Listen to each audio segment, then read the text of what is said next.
Hi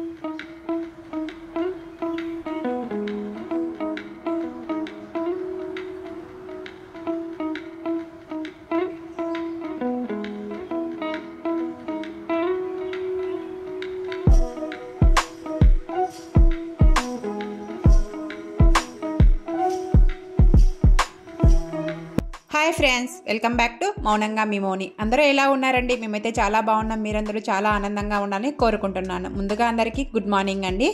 ఇంకా ఇవాళ video వచ్చేసి సాటర్డే వ్లాగ్ అండి. సాటర్డే వ్లాగ్ని మీతో షేర్ చేస్తున్నాను. వీడియో నచ్చితే చిన్న లైక్ ఇచ్చి సబ్స్క్రైబ్ చేసుకోండి. మార్నింగే నేను ఇక్కడ ఇంకా అంతా క్లీన్ చేస్తూ ఉన్నానండి. పచ్చికచ్చుకు తోసుకొని అంతా ఇంటి ముందు అంతా ముగ్గు పెట్టేసుకోవాలని చెప్పేసి అంతా క్లీన్ చేసుకుంటూ ఉన్నాను అనమాట. వాటర్తో క్లీన్ చేసిన తర్వాత ఇలా మాప్ స్టిక్స్తో బాగా తుడిచేస్తే అంతా నీట్గా తొందరగా ఆరిపోతుందండి తేమ అంతా. అందుకని మాప్ స్టిక్స్తో ఇలా అంతా క్లీన్ చేసుకుంటూ ఉంటాను. క్లీన్ చేసిన తర్వాత వెంటనే ఇంకా ముగ్గు వేసుకోవచ్చు అని చెప్పేసి. ఒకవేళ మనము అంతా ఇలా మాప్ స్టిక్తో తుడుచుకోకుంటే తేమ అంతా ఇంట్లో తొక్కుకుంటూ వస్తూ ఉంటారండి. అలా తొక్కుకుంటూ రాకుండా మరకలు పడకుండా ఇంట్లో అంతా ఇలా చేస్తూ ఉంటారు. బయట వర్క్ అంతా ఫినిష్ చేసుకొని ఇంట్లోకి వచ్చిన తర్వాత బ్రేక్ఫాస్ట్లోకి ఉగ్గాని చేస్తున్నానండి. ఉగ్గాని మా రాయలసీమ స్పెషల్ అనమాట. ఉగ్గాని ఆలు బజ్జీ చేశాను ఆ రోజు టిఫిన్లోకి వచ్చేసి. ఎలాగనో పిల్లలు ఇంటి దగ్గర ఉన్నారు కదా, ఇంటి దగ్గర ఉంటే కొద్దిగా టైం దొరుకుతుంది కాబట్టి లేట్ అయినా కూడా పర్వాలేదని చెప్పేసి ఉగ్గాని ఆలు బజ్జీలు చేశానండి. చాలా చాలా టేస్టీగా వచ్చాయి. అలాగనే పిల్లలు కూడా ఇష్టంగా తిన్నారు. ఎప్పుడో ఒకసారి చేస్తూ ఉంటానండి, రెగ్యులర్గా అయితే ఇలా ఏమీ చేయను అనమాట. ఎప్పుడైనా వీలు దొరికినప్పుడు లేదంటే 1 మంత్కి ఒకసారి ఇలా చేస్తూ ఉంటాను ఆయిల్ ఫుడ్ మార్నింగే. ఇంకా నేను మా లంచ్లోకి వచ్చేసి కందికాయల పప్పు చేశానండి. పచ్చి కందికాయల పప్పు అనమాట. చాలా టేస్టీగా ఉంటుంది. ఈ పప్పు ఎలా చేసుకోవాలో మన ఛానల్లో కూడా పోస్ట్ చేశానండి. అలాగనే బీరకాయ తాలింపు అయితే పెట్టేశాను లంచ్లోకి వచ్చేసి. ఎప్పుడైనా పప్పు చేసేసి వదిలిపెడతానండి తాలింపు చేసే ఓపిక లేక, లేదంటే రోజు తాలింపు అయితే పెడతానమాట. పులుసు చేసినప్పుడు తాలింపు పెట్టానండి. ఓన్లీ పప్పు చేసినప్పుడు మాత్రమే ఇలా తాలింపులు అయితే ఎక్కువగా ఉండాలి. మామయ్య ఎక్కువగా తాలింపులు తింటూ ఉంటాడు కాబట్టి ఎక్కువగా వెజిటేబుల్స్ తినడానికే ట్రై చేస్తూ ఉంటారండి మామయ్య కానీ, ఇంట్లో వాళ్ళు కానీ, పిల్లలు కానీ.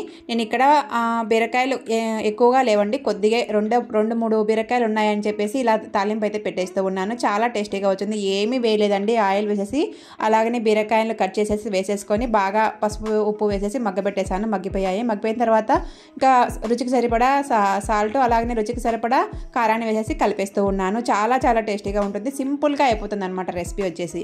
లంచ్లోకి బీరకాయ చేశాను, అలాగనే రైస్ కూడా పెట్టేశానండి ఒక సైడ్ అయితే. ఇంకా అన్నీ రెడీ అయిపోయిన తర్వాత ఇంకా లంచ్ తినేసిన తర్వాత సాయంత్రం ఇంకా మధ్యాహ్నం అంటూ ఏ వీడియో షూట్ చేయలేదండి.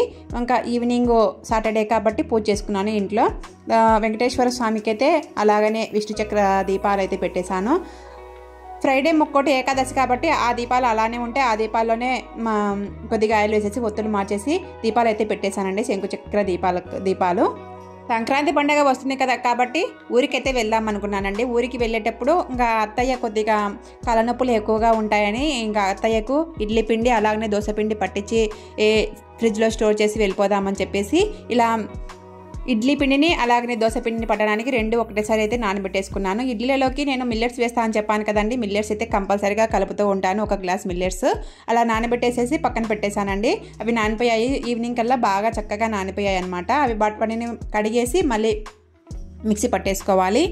పిల్లలు ఇంటి దగ్గర ఉంటే గొంతెమ్మ కోరికలు కోరుతూ ఉంటారు కదండి. గొంతెమ్మ కోరికల్లో భాగంగా ఈరోజు మ్యాగీ అయితే చేయమని చెప్పారు. మ్యాగీ చేస్తాలేరా అని చెప్తే రిలయన్స్ మార్ట్ వెళ్ళినప్పుడు తెచ్చుకున్నారండి. మ్యాగీని మీరు ఎలా చేస్తారండి? నేనైతే ఇలా చేస్తానన్నమాట. కొన్నిసార్లు లేట్ అవుతుంది అని చెప్పేస్తే ఓన్లీ వాటర్ వేసి ఉడకబెడతానండి, అదే మసాలా వేసేసి.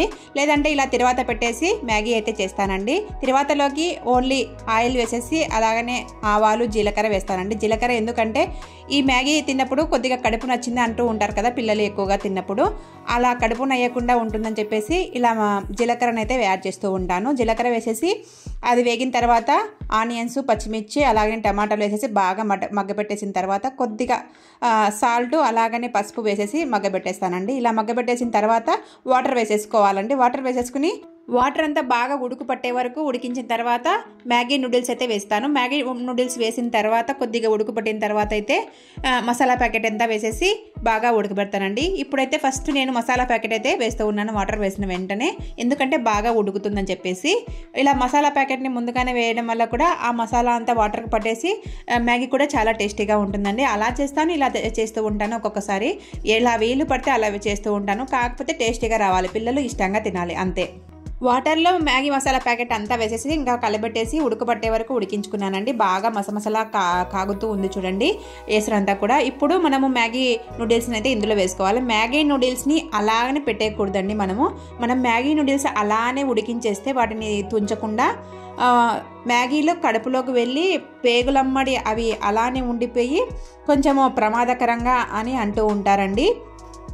అందుకోసం ఎప్పుడు మ్యాగీ తెచ్చినా కూడా ఇలా నలిపేసి మ్యాగీలన్నిటిని బాగా నలిపేసి ఇలా అంతా బాగా ఉడకబెడుతూ ఉంటాను. అప్పుడే మనకు పిల్లలు తిన్నా కూడా బాగా అరుగుదల అవుతాయండి. ఒకవేళ మనము నలపకుండా అలానే ఉడకబెడితే అవి అరుగుదల కావండి, ఆ పేగులలో ఇరుక్కొని పోతాయంట పాములుగా ఉండేసి. న్యూస్ పేపర్లో ఒకసారి అయితే చదివానండి. మా వారు కూడా చెప్తూ ఉంటారు, ఎప్పుడు నలిపి వేస్తూ ఉండు మ్యాగీని, ఇలా పాములుగా వేయకూడదు అని చెప్పేసి. అందుకోసం నలిపి మాత్రమే ఇలా ఉడకబెడుతూ ఉంటాను. నలిపి ఉడకబెట్టేస్తే చాలా బాగా ఉడికిపోతాయి, మనకు మ్యాగీ కూడా బాగా టేస్టీగా వస్తుందండి. తర్వాత బాగా ఉడకబెట్టేసిన తర్వాత బాగా దగ్గర పడిన తర్వాత కొంచెం మ్యాగీ మసాలా ప్యాకెట్ని అయితే ఉండించానండి. ఆ మ్యాగీ మసాలాని పైన చల్లేసాను అనమాట. పైన చల్లేసి మూత పెట్టేశాను. వాటిపైన కొత్తిమీర చల్లేసుకోవాలి కొంచెము.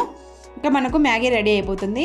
నేను కొద్దిగా వెరైటీగా ట్రై చేద్దామని చెప్పేసి ఎగ్ నూడిల్స్ ఉంటాయి కదండి, ఆ ఎగ్ నూడిల్స్ మాదిరిగా కొద్దిగా అలానే ట్రై చేద్దామని చెప్పేసి ఎగ్గునైతే ఇలా పెన్న మీద అయితే అట్టులాగా వేస్తూ ఉన్నానండి. అట్టులాగా వేసేసి బాగా తుంచేస్తూ ఉన్నాను. తుంచేసి వాటిపైన ఉప్పు కారాన్ని అయితే చల్లేస్తానండి. చల్లేసిన తర్వాత ఈ ఎగ్గుని అంతటిని పక్కన పెట్టేసుకొని అంతా ఎగ్గుని ముక్కలుగా చేసేసిన తర్వాత పక్కన పెట్టేసుకుంటే ఎగ్ నూడిల్స్ మాదిరిగా పెట్టేద్దామని చెప్పేసి పిల్లలకి మ్యాగీ పెట్టేసిన తర్వాత వాటిపైన చల్లేద్దామని ఇలా చేస్తూ ఉన్నానండి. కొంచెం వెరైటీగా ట్రై చేద్దాం అనుకున్నాను, కానీ కొంచెం బాగానే వచ్చింది. కాకపోతే పర్వాలే అనిపించిందండి. ఎందుకంటే మనం ఎగ్ నూడిల్స్ వేరే విధంగా ఉంటాయి, ఇలా మ్యాగీ చేసుకోవడం వేరే విధంగా ఉంటుంది కదా. ఎగ్ నూడిల్స్ అంటే ఫస్ట్ బాగా ఉడకబెట్టేస్తారు వాటర్లో, తర్వాత ఇలా ఎగ్గునంతటిని మసాలాలో వేసేసి బాగా ఆ సాస్లు అవన్నీ వేస్తూ ఉంటారు కదా. కాకపోతే అవన్నీ వేయలేం కాబట్టి ఇలా ఉప్పు కారాన్ని చల్లేసి పక్కన పెట్టేస్తూ ఉన్నాను. ఎగ్గునంతటిని ఎగ్గు పొరటులాగా పక్కన పెట్టేశానండి, అంతా ముక్కలుగా చేసేసి. ఏదో ట్రై చేద్దాం అనుకున్నా కానీ ఏదో అయిపోయింది. పర్వాలే, ట్రై చేసినందుకు తృప్తిగా తిన్నారు అనిపించిందండి పిల్లలు. ఇంకా మ్యాగీ చేసిన వెంటనే పిల్లలు ఊరికే ఉంటారండి, పిల్లలు ఊరికే ఉండరు కదా. వాటిని ఎప్పుడెప్పుడు చూద్దామా ఎప్పుడెప్పుడు తిందామా అనిపిస్తూ ఉంటుంది కదా వాళ్ళకైతే. ఇంకా నేను వాళ్ళు ఆగుతారో లేదో అని చెప్పేసి వేడివేడిగా ఉన్నప్పుడే మ్యాగీ బాగా టేస్టీగా ఉంటుందని చెప్పేసి ఇంట్లో అందరికీ అయితే మ్యాగీ సర్వ్ చేశానండి. పెద్దవాళ్ళు కూడా కొంచెం టేస్ట్ చేశారండి మా ఇంట్లో మ్యాగీని. నాకైతే మా అత్త మామను చూస్తే నా పిల్లలే గుర్తుకొస్తారు. వాళ్ళు చిన్నపిల్లల్లాగా తింటూ ఉంటారు కదా, ఏదైనా చేస్తే వెనుకమ్మడే అని అనుకుంటూ ఉంటానండి. వాళ్ళు కూడా అంతే అండి, ఏదైనా చేసిన వెంటనే ప్లేట్లో వేయమ్మా తింటామని అంటూ ఉంటారు. నా పిల్లల్లాగానే వీళ్ళు కూడా అని అనుకుంటూ ఉంటానండి నేనైతే ఎప్పుడు కూడా. చిన్నపిల్లల్లాగా అన్నీ టేస్ట్ చేయాలంటారండి ఏదైనా కానీ.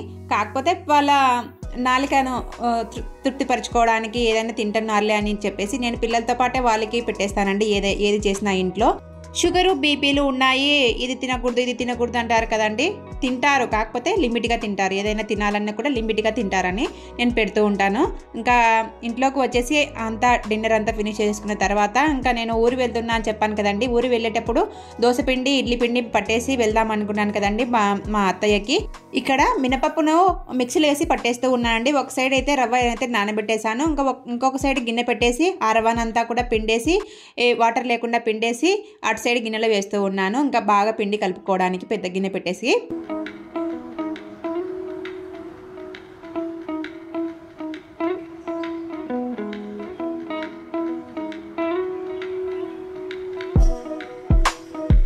మినపప్పు అయితే 2 బ్యాచ్ల కింద వేసేసి మినపప్పును అయితే పట్టేశానండి ఇడ్లీ పిండికి అయితే. ఇంకా దోసపిండి పట్టడానికి అయితే ఇక్కడ అదే మిక్సీ జార్లో దోసపిండిని కూడా పట్టేస్తూ ఉన్నాను. దోసపిండికి బియ్యం అన్నీ కడిగేసి పక్కన పెట్టేసుకున్నానండి. అన్నీ ఒకటేసారి పట్టేద్దామని చెప్పేసి. ఇవన్నీ దోసపిండి ఇడ్లీ పిండి ఇవన్నీ ఒకటేసారి పట్టేసి ఫ్రిడ్జ్లో పెట్టేస్తే అత్తయ్య కూడా ఈజీగా ఉంటుంది కదా టిఫిన్ చేసుకోవడానికి, బ్రేక్ఫాస్ట్ చేసుకోవడానికి. బయట నుంచి తెచ్చుకుంటారండి, తెచ్చుకోవడం పెద్ద సమస్య ఏం కాదు. అవి ఎక్కడ పడితే అక్కడ చేస్తూ ఉంటారు. అలానే శుభ్రత లేకుండా, అలానే ఏ వాటర్ వేస్తారో తెలియదు, ఏ పిండి కలుపుతారో తెలియదు అని ఇంట్లోనే పట్టేసి ఫ్రిడ్జ్లో పెట్టేసి వెళ్దామని చెప్పేసి రెండింటిని నానబెట్టేశానండి, ఇడ్లీ పిండిని అలాగే దోశ పిండిని. ఇంట్లో పిల్లలు ఉన్నారనుకోండి, పిల్లలకైతే సంక్రాంతి హాలిడేస్ హోమ్ ఫన్ అయితే ఇచ్చారండి. హోమ్ ఫన్లో భాగంగా ఇక్కడ మా పాప కొంచెం వర్క్ ఉంటే చేసుకుంటూ ఉందన్నమాట, ప్రాజెక్ట్ వర్క్. ఆ వర్క్లో భాగంగా నన్ను ఇక్కడ ఇది చేయమ్మా అది చేయమ్మా అని నేను పని చేసుకుంటూ ఉంటే వచ్చి అడుగుతూ ఉంటుందన్నమాట. మధ్య మధ్యలో డిస్టర్బ్ చేస్తూ ఉంటారు. కాకపోతే పిల్లలు ఇంటి దగ్గర ఉన్నారు కాబట్టి యాజ్ యూజువల్ ఇంకా యథాతథంగా వాళ్ళకి చెప్తూ ఉండాలి, మనము పని చేసుకుంటూ ఉండాలి. అందుకని వాళ్ళకు ఏదో చేయమని చెప్తే నేను ఇలా చేయమ్మా అని చెప్పేసి పంపించానండి. ప్రాజెక్ట్ వర్క్ అయితే బాగా ఇంట్రెస్ట్గా చేస్తుందండి. చదవడం అంటే ఇంకా చాలా బద్ధకం అండి. చదువు అని చెప్తూనే ఉండాలి. ప్రాజెక్ట్ వర్క్ మాత్రం చాలా చాలా ఇంట్రెస్ట్గా చేస్తుంది. చాలా అద్భుతంగా అది బాగా ఎంత బాగా వచ్చే వరకు అంత బాగా చేస్తూనే ఉంటుందండి. మీ పిల్లలు కూడా ఇలానేనండి? చదవమంటే కొంచెం బద్ధకంగా ఉండారా? మా పిల్లలు అయితే చాలా బద్ధకంగా ఉంటారు. ప్రాజెక్ట్ వర్క్ మాత్రం చాలా ఇంట్రెస్ట్గా చేస్తూ ఉంటారు. ఏదైతే ఏమి ప్రాజెక్ట్ వర్క్ అయినా ఇంట్రెస్ట్గా చేస్తున్నారో ఏదో ఒక రోజు ఇంట్రెస్ట్ వస్తుందిలే అని చెప్పేసి ఏమీ అననమాట. ఇంకా ఇడ్లీ పిండి దోశ పిండి రెండు కూడా పట్టేసానండి. రెండు బాగా కలిపేసి పక్కన పెట్టేస్తూ ఉన్నాను. ఇలా కలిపితేనే మనం మిక్సీ పట్టిన వెంటనే ఇలా కలిపితేనే అది బాగా పొంగుతుందండి. ఇడ్లీ పిండి కానీ దోశ పిండి కానీ మిక్సీ పట్టిన వెంటనే బాగా కలుపుకోండి. ఒకసారి అయితే నైట్ మనం మూత పెట్టే ముందు అలా బాగా కలుపుకుంటేనే బాగా పొంగి ఏదైనా కూడా టేస్టీగా వస్తాయి, మెతువుగా వస్తాయి అన్నమాట. పిండి అంతా బాగా కలిసి ఇంకా ఇడ్లీ పిండి దోశ పిండి అయితే పట్టేసి పక్కన పెట్టేశాను కదండి. ఇంకా కౌంటర్ టాప్ అంతా క్లీన్ చేసుకుంటూ ఉన్నాను. కౌంటర్ టాప్ మీద కొంచెం నల్లగా అయిందండి. కౌంటర్ టాప్ అంతా నీట్గా క్లీన్ చేస్తూ ఉన్నాను. ఇంకా ఎలానో ఊరు వెళ్తున్నాం కదా, ఇదంతా క్లీన్ చేద్దామని చెప్పేసి చేస్తూ ఉన్నాను. మనం ఊరు నుంచి వచ్చిన తర్వాత నీట్గా కనిపిస్తే మనకు కొంచెం పీస్ఫుల్గా ఉంటుంది కదా. మళ్ళీ అంతా గలీజ్గా కనిపిస్తే కొంచెం బాగుండదు కదా అని చెప్పేసి అంతా నీట్గా స్క్రబ్ పెట్టేసి అంతా తుడుచుకుంటూ వస్తూ ఉన్నానండి.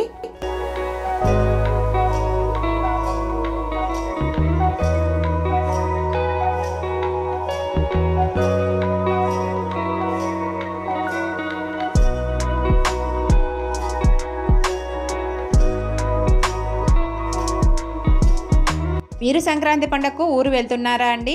పెళ్ళైన ప్రతి ఆడపిల్లకు తన పుట్టింటికి పండగకు వెళ్ళాలని అందరికీ ఉంటుందండి. ప్రతి ఒక్కరూ ఎవరింటికో ఒకరింటికైతే ఊరు వెళ్తూనే ఉంటారు. మనం వెళ్ళకున్నా కూడా పిల్లలైతే ఊరికే ఉండరు కదండి, ఊరు అంటూ ఉంటారు. మా పిల్లలు కూడా ఊరు అంటూ ఉన్నారు. నాకైతే అమ్మా నాన్న లేరండి. మా పెద్దమ్మనే మా అమ్మ నాన్న అయ్యి బాగా అన్నీ చూసుకుంటూ ఉంటుందన్నమాట. పెద్దమ్మకు ఫోన్ చేస్తే వస్తారా అమ్మా అని అడిగింది. వస్తాంలే పెద్దమ్మ అన్నామన్నమాట. మీతో మాట్లాడుతూ ఉంటే చాలా బాధగా ఉందండి. అది ఎందుకో తెలియదు అనమాట. సంక్రాంతి పండగకైతే ఊరు వెళ్తున్నామండి. పిల్లలకు ఊరు అంటూ ఉన్నారు. అసలు సెలవులు ఇచ్చినప్పటి నుంచి ఊరికి అని సతాయిస్తున్నారండి. ఈరోజు వెళ్దామని నేనే డిలే చేస్తూ ఉన్నాను. ఫైనల్లీ అయితే టుమారో వెళ్దామని అనుకున్నామండి. సంక్రాంతి పండగ అంటే కోడి పందాలు, భోగి మంటలు ఇవన్నీ అంటూ ఉంటారు కదండి. పల్లెల్లో అంటే అంత పెద్దగా చేసుకోరండి. టౌన్లలో ఇప్పుడు సంక్రాంతి సంబరాలు, దసరా సంబరాలు అని అంటూ చేస్తూ ఉన్నారు. పల్లెల్లో అంటే కోడిపుంజు పందాలు ఇవన్నీ ఉంటాయి, కానీ ఇప్పట్లో అయితే ఏమీ చేయరండి. అప్పుడు చేస్తూ ఉండేవారేమో. రేపటి నుంచి ఇంకా పల్లెటూరు వాతావరణానికి అయితే మేము వెళ్తున్నాం. చాలా బాగుంటుందండి పల్లెటూరు వాతావరణం. మా వాడికైతే ఆ ఊరంటే చాలా చాలా ఇష్టం అండి. నా వీడియోస్ కానీ నా బ్లాగ్స్ కానీ మీకు నచ్చినట్లయితే చిన్న లైక్ ఇచ్చి సబ్స్క్రైబ్ చేసుకోండి. ఉంటానండి. మరొక మంచి వీడియోతో మళ్ళీ కలుస్తాను. బాయ్.